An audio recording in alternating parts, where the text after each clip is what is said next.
साथियों, श्री कृष्ण जी ने एक नहीं बल्कि दो गीताओं का उपदेश दिया था।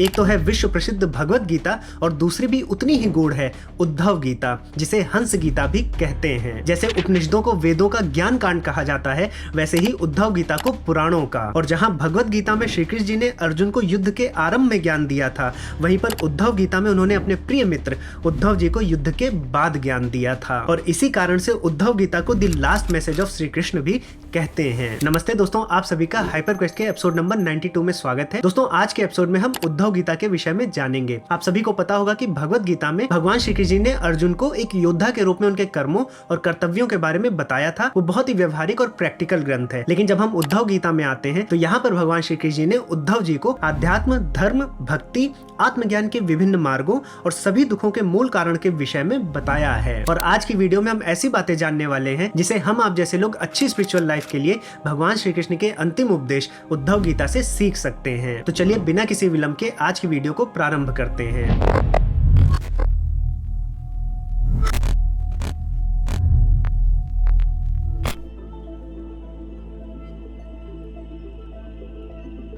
साथियों, आपको ये बात जानकर हैरानी होगी कि सनातन धर्म में 50 से भी ज्यादा गीताएं उपलब्ध हैं। और इनमें से जो दो गीताएं हैं, भगवत गीता और उद्धव गीता, ये भगवान श्री कृष्ण के स्वयं के उपदेश हैं। हम सभी को पता है कि भगवत गीता महाभारत का भाग है और उसमें 700 श्लोक हैं। लेकिन जब आप उद्धव गीता की बात करते हैं तो ये श्रीमद् भागवतम महापुराण में मिलती है और इसमें 1100 श्लोक हैं, जिनको 24 अध्यायों में बांटा गया है। तो अगर आपको उद्धव गीता पढ़नी है और भगवान श्री कृष्ण के अंतिम उपदेश को जानना है तो आप श्रीमद् भागवतम महापुराण के 11वें स्कंद के 6ठे अध्याय को पढ़ सकते हैं। अब साथियों, ये उस समय की बात है जब यदुवंशियों को ऋषियों का शाप लग चुका था और वो आपस में लड़ने लगे थे। और ये वो भी समय था जब श्री कृष्ण जी के देह त्याग का समय निकट आ चुका था। अब ऐसे में जब यदुवंशियों में सिविल वॉर हो गया, भाई भाई से लड़ने लगे थे, तो उद्धव जी विचलित हो उठे और उनको फिर अपने सखा और कजिन श्री कृष्ण जी की याद आई और फिर वो श्री कृष्ण जी के दरबार में पधारते हैं। अब साथियों, जो प्रेमाइस है भगवत गीता का और उद्धव गीता का, दोनों में आप एक समानता देख सकते हैं। दोनों जगह पे विडंबना है, धर्म संकट है। एक तरफ अर्जुन थे भगवत गीता में, जो अपने सगे संबंधियों पे शस्त्र उठाने से विचलित हो उठे थे,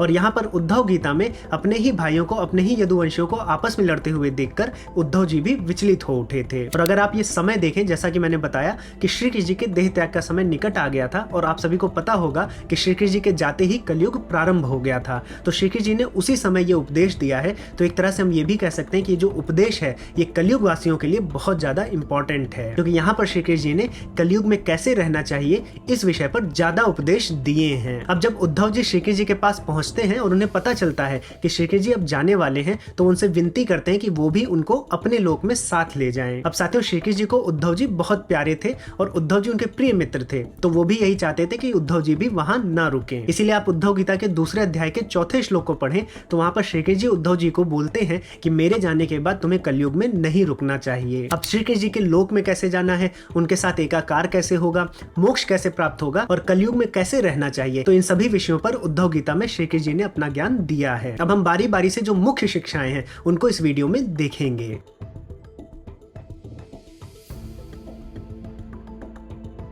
तो साथियों, जब हम पहली शिक्षा की बात करते हैं वो हमें दूसरे अध्याय के 6ठे श्लोक में ही मिल जाती है। 6ठे श्लोक में श्री कृष्ण जी बताते हैं कि कलयुग में रहने वाले व्यक्तियों को स्नेह संबंधों का त्याग करना चाहिए, यानी कि परिवार का मोह छोड़ देना चाहिए। यहाँ पर ध्यान देने योग्य बात यह है कि यहाँ पर हमें मोह छोड़ना है, स्नेह संबंधों को छोड़ना है, ना कि परिवार को। आइए इसे अच्छे से समझते हैं। हमें और आपको ये समझना चाहिए कि हमारी एक इंडिविजुअलिटी है। हम अपने माता पिता, भाई बहन और चाचा चाची की इच्छा मात्र नहीं है। और दूसरा, जब हम अपने आप को फैमिली से जोड़ते हैं तो हम अपनी फैमिली की हिस्ट्री से भी अपने आप को जोड़ लेते हैं। फिर हमें बहुत सी चीजों का अभिमान हो जाता है, अहंकार हो जाता है। जैसे किसी को ब्राह्मण जात में पैदा होने का ही अहंकार हो जाता है, उसे लगता है कि वो तो कितनी ऊंची जात में पैदा हो गया। और कोई बेचारा अपने आप को शूद्र मानकर बड़े सपने भी नहीं देखता, और कोई अपनी जो प्रॉपर्टीज होती है उसी के खुमार में घूमता रहता है। तो ये सब क्या कर रहे हैं? ये सब ऑब्स्टेकल है आपकी जो ट्रू पोटेंशियल है उसको रियलाइज करवाने में। तो जब भी आप अपने आप को आइडेंटिफाई करते हैं अपने परिवार से, तो बहुत ढेर सारे बर्डन्स होते हैं जो आप पर लद जाते हैं। और इसके साथ साथ ऐसे भी लोग होते हैं जो अपना अपना सुख दुख किसी और से बांध देते हैं। अगर परिवार का वो व्यक्ति उनकी ही इच्छा से चलता है, उनके जैसा काम करता है, तो वो सुखी होते हैं, और उनकी इच्छा से नहीं चलता तो वो दुखी हो जाते हैं। और श्री कृष्ण भगवान जी यहाँ पर यही कह रहे हैं कि आप अपने आप को मुक्त रखिए, खुद भी स्वतंत्र हो जाइए और दूसरे व्यक्तियों को भी स्वतंत्र करिए। और इसी को सम्यक दृष्टि कहा गया है। यहाँ पर आपको अपने परिवारजनों को नहीं छोड़ना है, लेकिन आपको अपने कर्म करने हैं और उनको अपने कर्म करने देने हैं। और इसी को ट्रू सेंस में सम्यक दृष्टि या ऑब्जेक्टिविटी कहा जाता है। तो आप जब इस प्रकार से जीना प्रारंभ करते हैं तो न केवल आप अपने आप को मुक्त करते हैं, बल्कि अपने साथी, अपने परिवारजनों को भी मुक्त करते हैं। तो ये सबसे बड़ी सीख थी हम कलयुग में रहने वाले व्यक्तियों के लिए। अब हम बढ़ते हैं अगली सीख पर।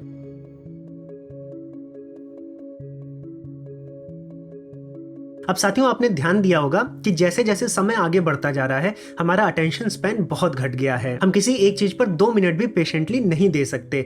जब तक हमारा डोपामिन हिट नहीं होता, हम उस चीज से नहीं जुड़ते। और ऐसा क्यों हो रहा है? क्योंकि हमारे पास विषय भोग की जो चीजें हैं वो बहुत ज्यादा हो गई हैं। हमारे पास चॉइसेस हैं। आज एक ही क्लिक में हमारी मनपसंद चीजें हमारे सामने आ जाती हैं। और चूंकि भगवान श्री कृष्ण जी सर्वज्ञ थे, उन्हें पता था कि कलयुग में अपनी इंद्रियों पर वश करना बहुत कठिन होगा, क्योंकि भोग की वस्तुओं की मात्रा भी बढ़ जाएगी और उनकी उपलब्धि भी बहुत आसानी से हो सकेगी। इसीलिए उद्धव गीता के दूसरे अध्याय के 9वें श्लोक में ही वो अपनी इंद्रियों को वश में करने के लिए कहते हैं। अब अगर आप 9वें श्लोक को ध्यान से देखेंगे तो इसमें बहुत ही इंटरेस्टिंग चीज छुपी हुई है। श्री कृष्ण जी यहाँ पर कह रहे हैं कि आप अपने चित्त में वृत्तियों का निरोध करें, वृत्तियों को आने से रोकें, इसी से आपकी इंद्रियां वश में रहेंगी। अब यहाँ पर इंटरेस्टिंग बात यह है कि अगर आप योग सूत्र पढ़े महर्षि पतंजलि जी का, तो पहले ही पाद समाधि पाद के दूसरे सूत्र में भी योगा चित्त वृत्ति निरोधा कहा गया है, यानी चित्त में वृत्तियों का निरोध ही योग है। तो एक प्रकार से जब आप इंद्रियों को वश में करते हैं तो आप योग के पथ पर बढ़ जाते हैं। तो इस श्लोक को और भी गहराई में समझने के लिए आप महर्षि पतंजलि जी के योग सूत्रों को पढ़ सकते हैं। जैसे कि वहां पर बताया गया है कि जो आपका चित्त है वो चित्त 3 चीजों से मिलकर बना है। आपका मन, आपकी बुद्धि और आपका अहंकार, ये 3 चीजें चित्त बनाते हैं। अब जो वृत्तियां हैं वो वृत्तियां क्या है? ये उस जगह पर आपके चित्त में उठने वाले विचार हैं। अब ये भी 5 तरह के बताए गए हैं: प्रमाण, विपर्य, विकल्प, निद्रा और स्मृति। ये 5 तरह की वृत्तियां होती हैं, यानी विचार होते हैं, थॉट्स होते हैं, जो आपके चित्त में लगातार उठते रहते हैं और इन्हीं को रोकना है। साथियों, इन सभी विषयों को डिटेल में मैंने अपने शिक्षण ऐप के योग दर्शन के कोर्स में पढ़ाया है। मैंने सभी 195 योग सूत्रों की विधिवत व्याख्या की है। तो अगर आपको इस विषय में रुचि है तो आप उस कोर्स से जुड़ सकते हैं। और साथियों, आप सभी लोगों के साथ एक उपलब्धि भी मुझे साझा करनी थी। हमारा सपना था कि हम संस्कृत भाषा को सुलभ बना पाएं और जन जन तक पहुंचा पाएं। और इसी दिशा में हमने गुरुकुलों से मिलकर एक बिगिनर कोर्स बनाया था, जो आपको संस्कृत वर्णमाला के उच्चारण से लेकर श्लोकों को किस प्रकार से पढ़ना चाहिए, उनकी सभी विधियों को समझा पाए। और इस कोर्स से जुड़कर लगभग 2500 से भी ज्यादा छात्रों ने संस्कृत भाषा को अपनाया है और संस्कृत भाषा को सीखकर संस्कृत ग्रंथों को समझना प्रारंभ किया है। और इसमें छोटे छोटे बच्चों से लेकर गृहिणियों तक को लाभ हुआ है। और अब हम बहुत शीघ्र ही एडवांस कोर्स भी लाने वाले हैं। शिक्षण पर हमारा उद्देश्य है कि सही संस्कृत के ज्ञान से, दर्शनों के ज्ञान से हम सभी को सनातन धर्म के सत्य, तार्किक और वैज्ञानिक स्वरूप से जोड़ पाएं और पाखंडों को दूर करें। साथियों, संस्कृत भाषा और दर्शनों के साथ साथ उपनिषदों के भी कोर्स आने वाले हैं। और साथियों, होली के इस पावन सप्ताह में हम शिक्षण पर रंगोत्सव मना रहे हैं। आप होली 25 कूपन कोड को यूज करके हर एक कोर्स पर 25% का डिस्काउंट पा जाएंगे। आप सभी को आगामी होली की अनंत शुभकामनाएं। और साथियों, शिक्षण से आज ही जुड़े, हमारा आपको पूरा सपोर्ट रहेगा। लिंक नीचे डिस्क्रिप्शन बॉक्स और कमेंट सेक्शन में मिल जाएगी। साथियों, अब आइए उद्धव गीता से मिलने वाली तीसरी शिक्षा की तरफ बढ़ते हैं।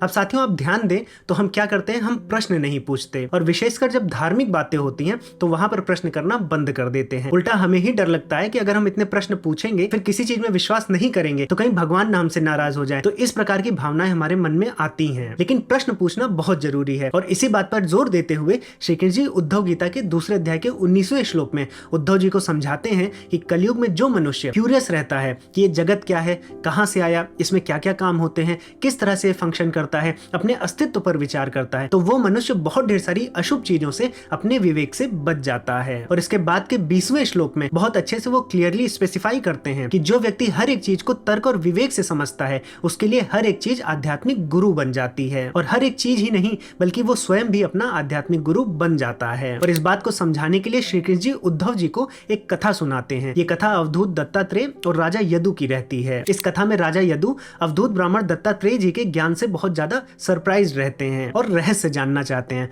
तो वो दत्तात्रेय जी के पास जाते हैं और पूछते हैं कि उनको इतना ज्ञान कहाँ से मिला, जबकि वो उनको पढ़ते लिखते नहीं देखते हैं, वो बस उनको विचरण करते हुए देखते हैं। तो यहाँ पर दत्तात्रेय जी बताते हैं कि उन्होंने अपनी बुद्धि से बहुत ढेर सारे गुरुओं का आश्रय लिया है और जितने भी उनके गुरु हैं वो उनके चारों ओर स्वतंत्रता से भ्रमण करते हैं। और फिर वो राजा यदु को बताते हैं कि उनके 24 गुरु हैं और फिर वो 24 गुरुओं का नाम बताते हैं और इन नामों को सुनकर राजा यदु भी चौंक गए थे और आप भी चौंक जाएंगे। तो अवधूत दत्तात्रेय जी के 24 गुरुओं के नाम थे पृथ्वी, आकाश, वायु, जल, अग्नि, चंद्रमा, सूर्य, कबूतर, अजगर, समुद्र, पतंग, भौरा, हाथी, शहद निकालने वाला, हिरण, मछली, पिंगला वैश्या, कुरर पक्षी, बालक, कुमारी कन्या, बाण बनाने वाला, सर्प, मकड़ी और भृंगी कीट। तो यहाँ दत्तात्रेय जी बताते हैं कि ये 24 गुरु हैं जिन्होंने उनको जीवन के बारे में समझाया है। तो जो कथा सुनाई थी श्री कृष्ण जी ने उद्धव जी को, दत्तात्रेय और राजा यदु की, इसके माध्यम से श्री कृष्ण जी हमें आपको बताना चाह रहे हैं कि अगर हम ही क्यूरियस हो जाएं, हम ही अवेयर हो जाएं अपनी सराउंडिंग्स के लिए, तो यहाँ पर उपलब्ध सारी की सारी चीजें खुद ब खुद हमें सब कुछ सिखा देंगी, हमें इधर उधर भटकने की जरूरत नहीं है। तो इस तरह का ज्ञान उद्धव गीता में उपलब्ध है जो आपका जीवन को लेकर पूरा का पूरा पर्सपेक्टिव बदल देगा। साथियों, ये तीसरी सीख थी। अब बढ़ते हैं चौथी सीख की तरफ।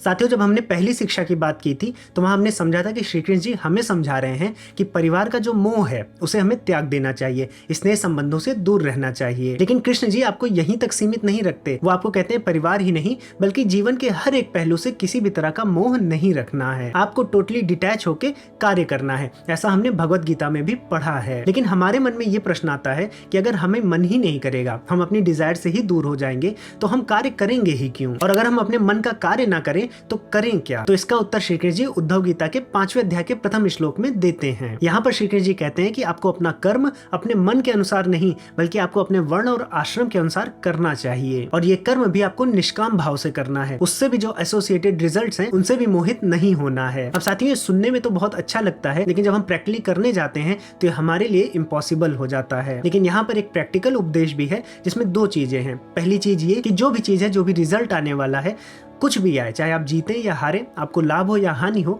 समय उसको खा जाएगा। एक समय ऐसा आएगा जब उसकी कोई वैल्यू नहीं रहेगी। तो अगर आप इस बात को समझ लें कि अगर मैं जीत भी जाऊंगा तो ये जीत बनी नहीं रहेगी, काल क्रम में ये जीत भी समा जाएगी। तो वहां पर आपको समझ में आएगा कि आपका केवल कर्तव्य जो है वही आप करें, उसका रिजल्ट जो भी होगा वो समय में आगे चलकर कोई भी वैल्यू नहीं रखेगा। दूसरी टेक्निक यहाँ पर श्री कृष्ण जी बताते हैं कि यदि निष्काम भाव से आप काम करते रहे और एक समय ऐसा है कि आपको दिक्कत होने लगी या आपको लगा कि इस तरह से आप नहीं आगे बढ़ सकते, तब फिर से आप अपने चारों ओर चीजों को ऑब्जर्व करिए। जैसा कि हमने तीसरी सीख में देखा था कि आपकी आसपास की ही चीजें आपको जीवन का गुड़ से गुड़ रहस्य बता देंगी। इसको आप ऐसे समझिए कि कोई व्यक्ति मान लीजिए सकाम काम करता है, वो इसलिए काम कर रहा है कि उसको कार खरीदनी है, तो वो कार तो खरीद लेगा और दुनिया भर को वो दिखा भी देगा और उसको कुछ दिन अच्छी भी लगेगी, वो एंजॉय भी करेगा। लेकिन 6 महीने बाद, 1 साल बाद वो एंजॉयमेंट खत्म हो जाएगा और कार की फिर क्या बची रह जाएगी? EMI बची रह जाएगी, मेंटेनेंस बची रह जाएगी, इंश्योरेंस बचा रह जाएगा। कार कभी टूट गई तो उसकी चिंता सताएगी। तो हर एक चीज दुख का कारण ही बनती है। तो यहाँ श्री कृष्ण जी बता रहे हैं कि जब आपको लगे कि निष्काम भाव काम करने से आपको दुख पहुंचता है, तो आप चीजों को ऑब्जर्व करना शुरू कीजिए कि जो सकाम काम कर रहे हैं, जो भी प्राणी, वो दुख को ही प्राप्त होते हैं, सुख को नहीं। और जब ये आप ऑब्जर्व करेंगे तो आपके अंदर स्वतः ही निष्काम भाव जन्म ले लेगा और आप एक हेल्दी डिटैचमेंट प्रैक्टिस करने लगेंगे। तो साथियों, ये उद्धव गीता से 4 बड़ी शिक्षाएं थी जिनकी सहायता से आप कलयुग में सुखी रह सकते हैं और इनके माध्यम से श्री कृष्ण जी से एकाकार भी हो सकते हैं। साथियों, उद्धव गीता को अगर आपको पढ़ना है तो आप सेपरेट बुक भी मंगा सकते हैं। साथ में अगर आपके घर में श्रीमद् भागवतम महापुराण है तो उसमें जैसा कि मैंने बताया 11वें स्कंद के 6ठे अध्याय में उद्धव गीता हमें मिलती है, तो वहां भी जाकर पढ़ सकते हैं। आपको उद्धव गीता में भी जो हमारे प्राचीन भारतीय दर्शन है उनकी छवि मिलेगी। अगर आपको दर्शनों को डिटेल में पढ़ना है तो मैं शिक्षणम ऐप पर पढ़ाता हूँ, एक एक शब्द, एक एक जो थ्योरी है, कॉन्सेप्ट है, बहुत अच्छे से क्लियर करता हूँ। तो अगर आपको योग दर्शन पढ़ना है, सांख्य दर्शन पढ़ना है, न्याय पढ़ना है, वैशेषिक पढ़ना है, तो आप शिक्षणम ऐप पर पढ़ सकते हैं। लिंक आपको नीचे कॉमेंट सेक्शन और डिस्क्रिप्शन बॉक्स में मिल जाएगी। साथियों, अगर आपको वीडियो पसंद आई है तो अपने परिवारजनों में और दोस्तों में जरूर साझा करें और अपने विचार भी हमें कमेंट सेक्शन में अवश्य बताएं। साथियों, अगर चैनल को सब्सक्राइब नहीं किया है तो चैनल को भी सब्सक्राइब कर लें, इससे इस प्रकार का ज्ञान और भी लोगों तक पहुंचता है, साथ में मुझे और हमारी टीम को प्रोत्साहन भी मिलता है। अब साथियों, मैं दूंगा इस वीडियो को, इस टॉपिक को यहीं पर विराम। अब मैं मिलूंगा एक नए टॉपिक के साथ नई वीडियो में, तब तक के लिए जय श्री राम।